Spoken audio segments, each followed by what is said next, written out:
अभिजीत, उसी को लपेट दिया। तो ये तो एक्शन का रिएक्शन था और मेरे नाखून वगैरह लगा दिए, धक्का मारा और उसी टाइम पे अभिजीत की एंट्री हो गई। तो मुझे लगा कि इन मच्छरों को मारने की बजाय जो मेरे ऊपर हमला कर रहे थे, तो मैंने उनके जो सरगना है अभिजीत, उसी को लपेट दिया। और जिस वीडियो की आप बात कर रहे हो उस वायरल वीडियो में ये भी दिखाया जाता है कि बाद में उन लोगों ने आप पर भी हमला किया था। हाँ, पहले भी शुरुआत उन्होंने ही की थी, बाद में भी की, फिर पुलिस प्रशासन वहाँ पे एक्टिव था तो वो लोग हमें ले गए थे वहाँ से, मौके से। क्या पुलिस द्वारा उनके ऊपर किसी तरह की कोई कार्रवाई की जाती है? नहीं, उनके ऊपर कोई कार्रवाई नहीं हुई मेरी जानकारी के अनुसार तो। पर इस टाइप के लोगों के साथ मिलकर मुझे नहीं लगता कि इनको इंसाफ मिल पाएगा। इनको अलग से कुछ और मूवमेंट छेड़ना चाहिए। लेकिन ये किस तरीके की देशभक्ति है जिसमें आप हिंसा को समर्थन देते हैं और आप ये इस चीज़ का गर्व से अनुभव करते हैं कि आपने उनको मारा और जो सही है? उस विचारधारा का नहीं हूँ कि मैं थप्पड़ खा के चुप बैठ जाऊँगा।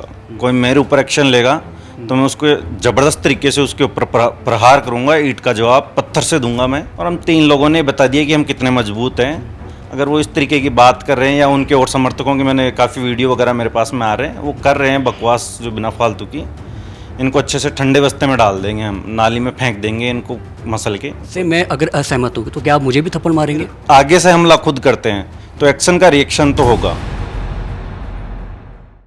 नमस्कार, बहुत बहुत स्वागत है पंजाब केसरी राजस्थान में आपका और मैं हूं आपके साथ सौरभ दुबे। इस वक्त मेरे साथ मौजूद है राकेश गुर्जर।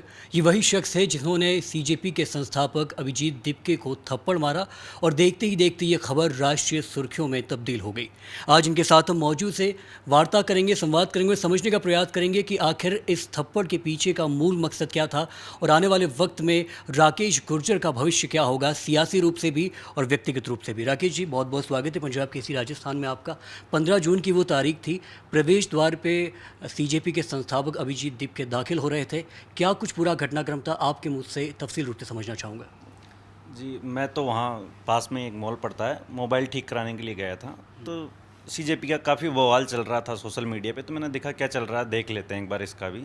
तो हम गए थे, तो जैसे एंट्री कर रहे थे तो मीडिया के साथ वो लोग बदसुल्की कर रहे थे।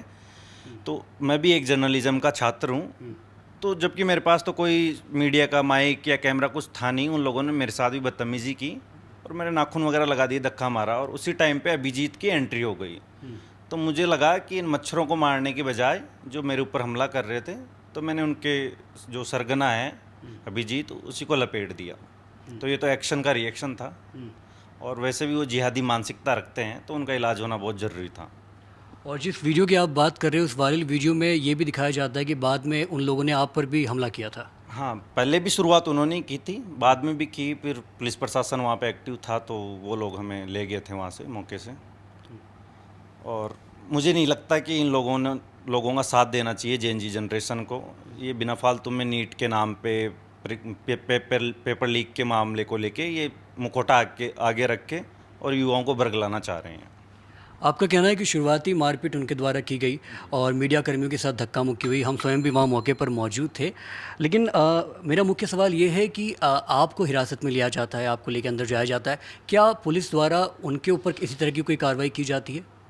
नहीं, उनके ऊपर कोई कार्रवाई नहीं हुई मेरी जानकारी के अनुसार। तो कार्रवाई हमारे तीनों के ऊपर हुई थी। उसके बाद में हम अगले दिन बेल पे बाहर आ गए। तो मुझे लगता है कि ऐसे लोगों के खिलाफ जल्द से जल्द सरकार को भी कार्रवाई करनी चाहिए, जो उमर खालिद जैसे लोगों को समर्थन करते हों। तो इनका पर्दाफाश सरकार को करना चाहिए। लेकिन प्रदर्शन के मूल प्रारूप की अगर बात करें तो उनकी जो मांगे हैं, चाहे वो धर्मेंद्र प्रधान के इस्तीफे को लेकर हो गई, शिक्षा व्यवस्था में सुधार या बेरोजगार को लेकर हो गई, तो आपको नहीं लगता कि ये मांगे जायज़ है? अगर कोई इसको लेकर आवाज़ उठा रहा है और युवा उसका समर्थन कर रहे हैं तो इसमें गलती क्या है? नहीं, ये आवाज़ स्टूडेंट्स को अलग तरीके से अपना खुद का संगठन या किसी और संगठन के माध्यम से उठानी चाहिए। जो उमर खालिद जैसे लोगों की वकालत करते हैं, उन पे अपन कैसे विश्वास कर सकते हैं कि ये राष्ट्र के हित में ये मुद्दा उठाएंगे? इन्होंने ओनली चोला पहन रखा है, नीट का और धर्मेंद्र प्रधान जी के इस्तीफे का। ये सब ये चाहते हैं कि जैसे नेपाल में सत्ता परिवर्तन किया जैन जी ने, उस तरीके से यहाँ पे भी सत्ता परिवर्तन कर देंगे और सरकार बदल देंगे, देश को खंडित कर देंगे। ये जेएनजीओ को बरगला रहे हैं, बट जेएनजी बरगलाएंगे नहीं। समझदार है भारत का जेएनजी। तो आपको क्या लगता है, अगर ये नहीं तो क्या और तरीका हो सकता था? क्योंकि ये तो स्वाभाविक सी बात है कि युवा अभी इन सब चीज़ों से त्रस्त है लगातार, न सिर्फ सीजेपी के अंदर बल्कि इसके अधीनस्थ भी तमाम ऐसी प्रतिक्रियाएं, विरोधी प्रतिक्रियाएं सामने आती है युवाओं की समय समय पे। तो और क्या किया जा सकता है? नहीं, युवाओं को आवाज़ उठानी चाहिए और सरकार को भी इस पे ध्यान देना चाहिए। पेपर लीक हुआ है तो जिनकी जवाबदेही तय करनी चाहिए, कौन कौन इसमें इन्वॉल्व है कौन नहीं है, उनके ऊपर कार्रवाई होनी चाहिए। पर इस टाइप के लोगों के साथ मिलकर मुझे नहीं लगता कि इनको इंसाफ मिल पाएगा। इनको अलग से कुछ और मूवमेंट छेड़ना चाहिए। आप देशभक्ति की बात करते हैं, लेकिन ये किस तरीके की देशभक्ति है जिसमें आप हिंसा को समर्थन देते हैं और आप ये इस चीज़ का गर्व से अनुभव करते हैं कि आपने उनको मारा और जो सही है? बिल्कुल, मैं बिल्कुल भी उस विचारधारा का नहीं हूँ कि मैं थप्पड़ खा के चुप बैठ जाऊँगा।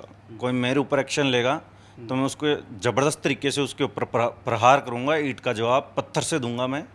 और मैंने सुना ये चैलेंजेस वगैरह काफ़ी कर रहे हैं, मुझे धमकियाँ भी दे रहे हैं ऑनलाइन सोशल मीडिया पे इनके समर्थक वगैरह कि दिल्ली आ जाओ, वहाँ आ जाओ, प्रदर्शन है, तो मैं वहाँ भी जाऊँगा। अगर ये इतना ही वो कर रहे हैं तो मैं डरने वाले में से हूँ नहीं। राजस्थान वीरों की भूमि है, हमारा उबलता हुआ खून है। ऐसे देश विरोधी ताकतों को हम सख्ती से कुचलेंगे। लेकिन आप लोकतंत्र और संविधान पे विश्वास रखते हैं, बिल्कुल, लेकिन उसमें इस तरीके की चीज़ों का जिक्र नहीं है, ना ही इसका अधिकार है। नहीं है, तभी हमारे ऊपर कार्रवाई हुई है। पुलिस प्रशासन ने हमारे ऊपर कार्रवाई की है। हम एक दिन थाने में रहे हैं, उसके बाद में हम जमानत से बाहर आए हैं। और हम कोई आतंकवादी तो है नहीं। आतंकवादी गतिविधियों में जो लोग लिप्त हैं उनके समर्थक तो ये खुद सीजेपी के फाउंडर हैं। ये उमर खालिद की वकालत करते हैं। तो इनके ऊपर कार्रवाई करनी चाहिए सरकार को और पता करना चाहिए कि इनके पास फंडिंग कहाँ से आ रही है। कि देश भर में जगह जगह जा रहे हैं ये लोग, प्रदर्शन कर रहे हैं, इतना फंड कहाँ से जुटा रहे हैं। ये खुद आम आदमी पार्टी के पहले सोशल मीडिया वगैरह का इन्होंने 2 साल तक काम किया है। तो ये बैक एंड पे आम आदमी पार्टी है, इसमें ये पूरी टूल किट है, टुकड़े टुकड़े गैंग की सारी सब मिले हुए हैं इसमें। तो ये मेरा जायज़ और अगला सवाल यही था कि क्योंकि ऐसा बताया जा रहा है कि आपने जो भी घटनाक्रम वहाँ किया उसके पीछे एक प्रायोजक था, वो स्पॉन्सर्ड इवेंट था। लेकिन मैं आपसे समझना चाहता हूँ, आपको क्या लगता है, क्या सीजेपी जो कर रही है इसके पीछे भी किसी का हाथ है? बिल्कुल, इसके पीछे साफ साफ हाथ है। सबसे मेन हाथ तो आम आदमी पार्टी का ही है, क्योंकि उन्होंने ही काम किया था। और ये सब कांड होने के बाद में अगर सबसे प्रमुख रूप से आगे कोई आ रहा है, आम आदमी पार्टी वाले आ रहे हैं, वही लोग टारगेट कर रहे हैं, तो वो क्यों कर रहे हैं? उनको क्या लेना देना है? वो तो धर्मेंद्र प्रधान वाला मामला हाईलाइट करें ना, उसको मेरे वाले मामले से क्यों जोड़ रहे हैं? तो ये बैक एंड पे ये लोग ही इसको सपोर्ट कर रहे हैं, फंडिंग वगैरह सब यही कर रहे हैं। धीरे धीरे सब सामने आ जाएगी इनकी असलियत, देश की जनता को सब पता चलेगा।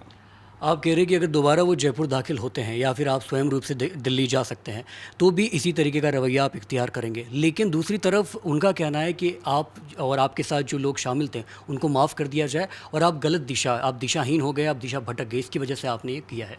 दिशाहीन वो खुद हैं, उनको अच्छे से पता है कि उनकी दिशा क्या है। और वो युवाओं को दिशाहीन कर रहे हैं नीट के मामले को लेकर, पेपर लीक को लेकर।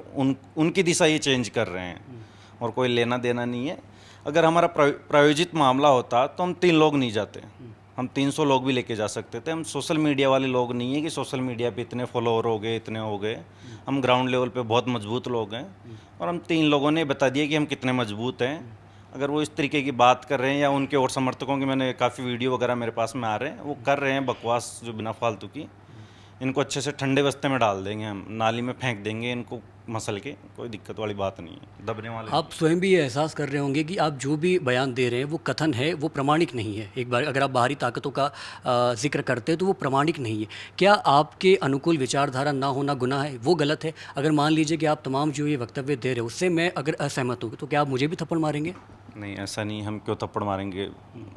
सबको अपनी बात कहने का हक होना चाहिए। बट जिनकी समर्थन ही, मैंने आज जैसा आपको बताया कि किन लोगों को ये समर्थन देते हैं और फिर आगे से हमला खुद करते हैं, तो एक्शन का रिएक्शन तो होगा। और ये तो राजस्थान है, वीरों की भूमि है, हमारा तो खून बहुत खोलता है। तो हम किसी की खा के कि एक थप्पड़ मार दिया तो चुप बैठ जाएंगे? हम एक के बदले में 4 थप्पड़ लगाएंगे उसको, वो कोई भी हो। फिर आपको ऐसा नहीं लगता है कि आपने इस प्रदर्शन को और व्यापक रूप दे दिया? क्योंकि पुणे में इनका प्रदर्शन हुआ, बेंगलोर, दिल्ली में हुआ, लेकिन ये जो प्रदर्शन हुआ और जो आपने कदम उठाया, जो आपने हरकत की, इसके बाद बड़े बड़े राष्ट्रीय स्तर के नेता भी इसका जिक्र कर रहे हैं और ख़ास तौर पर अभिजीत दीपके को उस चेहरे के तौर पर देख रहे हैं कि जो युवाओं के लिए संघर्ष कर रहा है और युवाओं के मुद्दे उठाने के लिए थप्पड़ तक खा रहा है। तो इसका श्रेय काफ़ी हद तक आपको जाता है। मुझे नहीं लगता, ये सोशल मीडिया का नेता है, ये यहीं ख़त्म हो जाएगा। ग्राउंड लेवल पे कुछ नहीं है। ये फीलिंग ले रहे हैं कि आम आदमी पार्टी ने जैसे दिल्ली में सरकार बनाई थी उस तरीके से हम कुछ कर लेंगे। तो आज के टाइम पे जेएनजी वगैरह जो सब लोग हैं वो समझदार हैं, इनके बहकावे में आएंगे नहीं और जल्दी ही प्रमाणिकता भी आपको मिल जाएगी। सरकार कार्रवाई करेगी इनके ऊपर। सब सरकार देख रही है कि ये किन गतिविधियों में लिप्त है, इनको फंडिंग कौन कर रहा है, तो जल्दी ही चीज़ें सामने आएगी। कुछ आखिरी सवाल मेरे पास आपके लिए हैं। एक तो मैं ये समझना चाह रहा हूँ कि आपके साथ जो 2 व्यक्ति और शामिल थे, उनके बारे में बताइए, उनका परिचय दीजिए। आपकी उनसे मुलाकात कैसे हुई और कैसे आप तीनों का ये विचार में आया कि इस तरीके के घटनाक्रम को अंजाम देना है?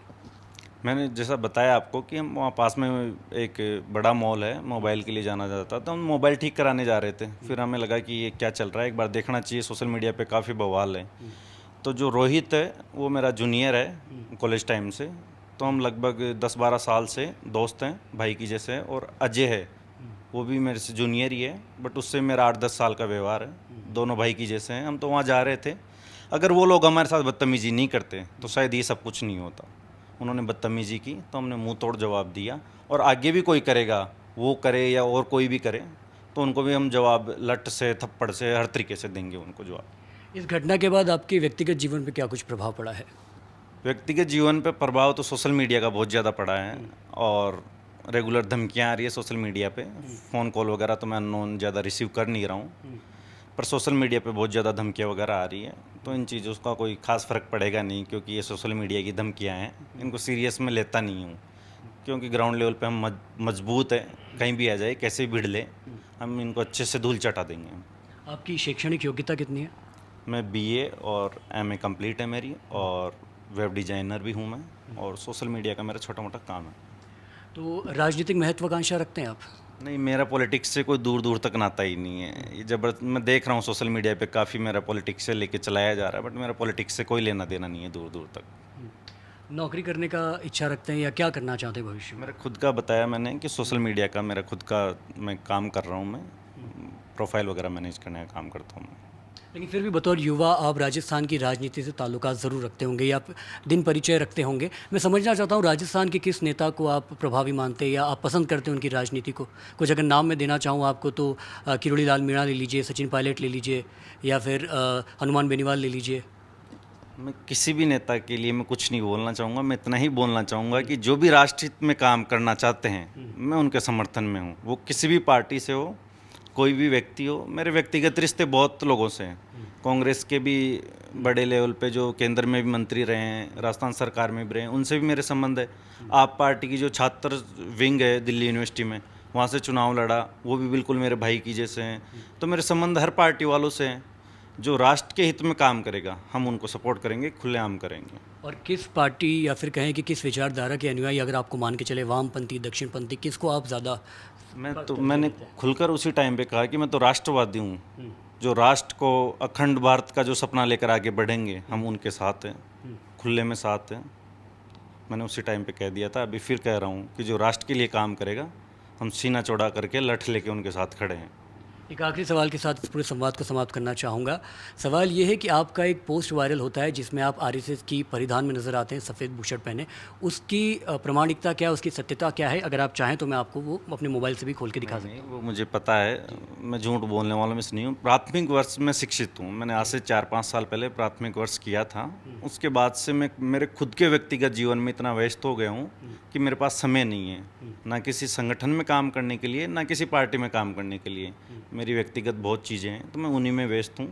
ये तो अभी हो गया एक्शन का रिएक्शन, तो इसलिए मुझे आना पड़ रहा है, सब कुछ करना पड़ क्या रहा है। ये एक्शन का रिएक्शन उसी प्राथमिक वर्ष में आपने अनुभव किया? नहीं, वहाँ पे ऐसा कुछ भी सिखाया नहीं जाता है कि आप किसी को मारो पीटो, ऐसा कुछ करो। वो आप लोग भी जानते हो कि ज़्यादा कुछ मैं पर्सनल कमेंट नहीं करना चाहूँगा कि इस बारे में। तो ठीक, बहुत बहुत शुक्रिया राकेश जी, पंजाब केसरी राजस्थान से बात करने के लिए। आपसे वक्तव्य करके, तमाम बात करके ये समझने का प्रयास किया कि आखिर इस घटनाक्रम का मूल तह तक कारण क्या है और आने वाले वक्त में राजस्थान की राजनीति पर और ख़ास तौर पे व्यक्तिगत रूप से आपके जीवन में क्या कुछ प्रभाव पड़ने वाला है। देखते रहिए पंजाब केसरी राजस्थान। बहुत बहुत शुक्रिया।